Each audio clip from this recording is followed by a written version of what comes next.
Hello friends, તમારું સ્વાગત છે મારી ચેનલમાં। આજે આપણે બનાવીશું કાચી કેરીની ખાટી મીઠી ચટણી। એકદમ મોઢામાં પાણી આવી જાય એવી, આખું વરસ સ્ટોર કરી શકાય એવી આ ચટણી જો તમે એકવાર બનાવશો તો છુંદો કે મુરબ્બો પણ ભૂલી જશો। એટલી સરસ ટેસ્ટી અને ચટપટી લાગે છે અને માત્ર 10 મિનિટમાં બની અને તૈયાર થઈ જાય છે। સાથે આ ચટણીને તમે પૂરી, પરાઠા, થેપલા, રોટલી કે ભાખરી સાથે ખાઈ શકો છો। તો રેસીપીને એકવાર જરૂરથી ટ્રાય કરજો। તો ચલો બનાવી લઈએ। કાચી કેરીની ચટણી બનાવવા માટે અહીંયા મેં 600 ગ્રામ કાચી કેરી લીધી છે। તો અહીંયા મેં જે તોતાપુરી કેરી આવે તે લીધી છે। આ કેરી છે તે વધારે ખાટી નથી હોતી, એટલે આપણે તેમાં ગળપણ ઓછું ઉમેરવું પડશે। જો તમને તોતાપુરી કેરી મળે તો તમારે એ લેવાની, જો ના મળે તો તમારી પાસે જે પણ કાચી કેરી અવેલેબલ હોય તે તમે લઈ શકો છો। કેરીને આપણે એકદમ સારી રીતે ધોઈ સાફ કરી અને ઉપરનો ડીટીયાનો ભાગ કાઢી અને તેની છાલ કાઢી લઈશું। તો અહીંયા મેં બંને કેરીની છાલ કાઢી લીધી છે। હવે આપણે તેના ટુકડા કરી લઈશું। તો કેરીના આપણે કોઈ પણ આકારના ટુકડા કરી લેવાના, કેમ કે આપણે આને મિક્સર જારમાં ગ્રાઇન્ડ કરવાના છીએ। તો અહીંયા મેં ગોટલીનો ભાગ કાઢી અને બંને કેરીના ટુકડા કરી લીધા છે। તો હવે આપણે મિક્સર જારનું જે નાનું જાર હોય તેમાં ગ્રાઇન્ડ કરી લઈશું। તો એકવારમાં જેટલા ટુકડા આવે એટલા એડ કરી દેવાના। તમે જોઈ શકો છો આવી રીતે મેં ગ્રાઇન્ડ કરી લીધું છે। તો હવે આપણે તેને એક બાઉલમાં કાઢી લઈશું અને જે બીજા ટુકડા છે તેને પણ આપણે મિક્સર જારમાં ઓન ઓફ કરી અને ગ્રાઇન્ડ કરી લઈશું। તો અહીંયા મેં બધી જ કાચી કેરીના ટુકડાને ગ્રાઇન્ડ કરી અને લઈ લીધા છે। હવે આપણે તેમાં ગોળ ઉમેરીશું। તો 600 ગ્રામ કાચી કેરી સાથે અહીંયા હું 250 ગ્રામ ગોળ ઉમેરી રહી છું। તો મારી કેરી વધારે ખાટી નથી એટલે હું 250 ગ્રામ ઉમેરું છું। તમારી કેરી કેટલી ખાટી છે એ પ્રમાણે તમારે ગોળ ઉમેરી દેવાનો। સાથે આપણે તેમાં 1 ચમચી જેટલું મીઠું અને અડધી ચમચી જેટલી હળદર ઉમેરી અને એકદમ સારી રીતે મિક્સ કરી લઈશું। તો તમારે 2 મિનિટ જેવું એકદમ સારી રીતે તેને હલાવવાનું, એટલે ગોળ છે તે એકદમ સરસ રીતે ઓગળી જશે અને એકદમ સારી રીતે મિક્સ થઈ જશે। તો તમે જોઈ શકો છો કે 2 મિનિટ જેવું મેં હલાવ્યું એટલે ગોળ છે તે એકદમ સારી રીતે ઓગળી ગયો છે અને કેરી સાથે મિક્સ થઈ ગયો છે। તો આપણે તેને વધારે 5 મિનિટ જેવું રહેવા દઈશું। તો ઢાંકી અને 5 મિનિટ માટે રહેવા દઈશું। ત્યાં સુધી આપણે તેમાં એડ કરવા માટેનો મસાલો બનાવી લઈશું।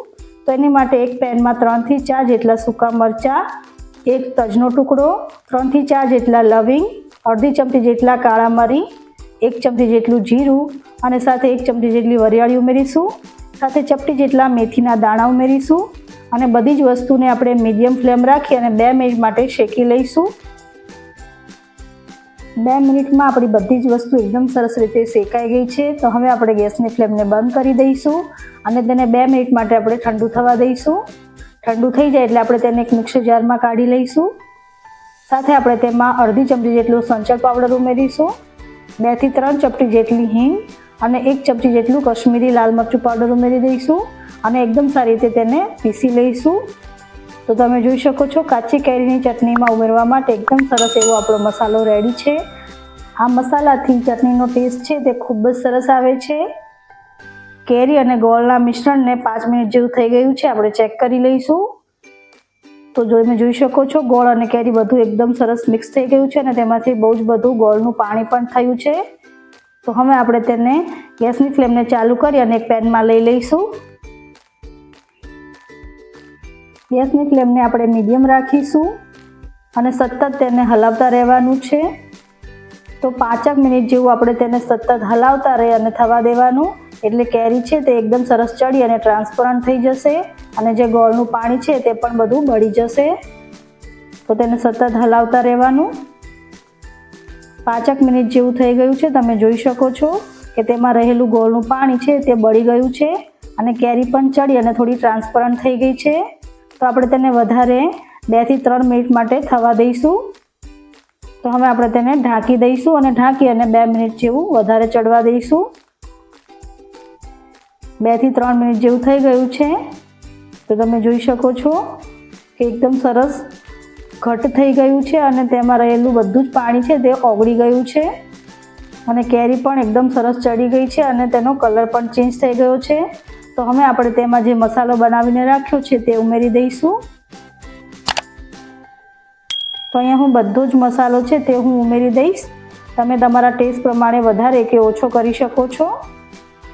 મસાલાને એડ કરી અને એકદમ સારી રીતે મિક્સ કરી લઈશું। મસાલો એડ કરી અને આપણે તેને વધારે નથી થવા દેવાનું, માત્ર આપણે તેને 2 મિનિટ જેવું થવા દઈશું. અને તમે જોઈ શકો છો મસાલો એકદમ સારી રીતે મિક્સ થઈ ગયો છે. તો હવે આપણે ગેસની ફ્લેમને બંધ કરી દઈશું. તો તમે જોઈ શકો છો એકદમ સરસ એવી ટેસ્ટી ચટપટી એવી આપણી કાચી કેરીની ચટણી બની અને રેડી છે. હવે આપણે આ ચટણીને એકદમ સારી રીતે ઠંડી થવા દઈશું. એકદમ સારી રીતે ઠંડી થઈ જાય પછી આપણે તેને કાચની એરટાઇટ બોટલમાં ભરી લઈશું.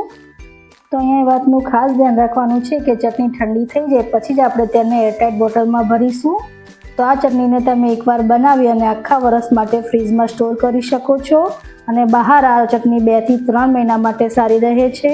તો એકવાર આ રેસીપીને જરૂરથી ટ્રાય કરજો. તમે છુંદો કે મુરબ્બો પણ ભૂલી જાઓ એટલી સરસ ટેસ્ટી આ ચટણી લાગે છે. તમારા ઘરમાં નાના બાળકોથી લઈ મોટા બધાને ખૂબ જ ભાવશે.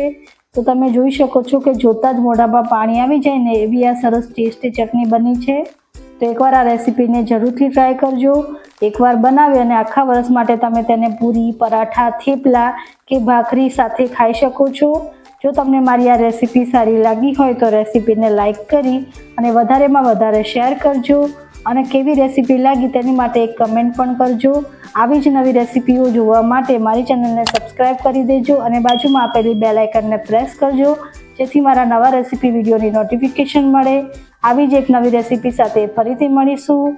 Thank you for watching.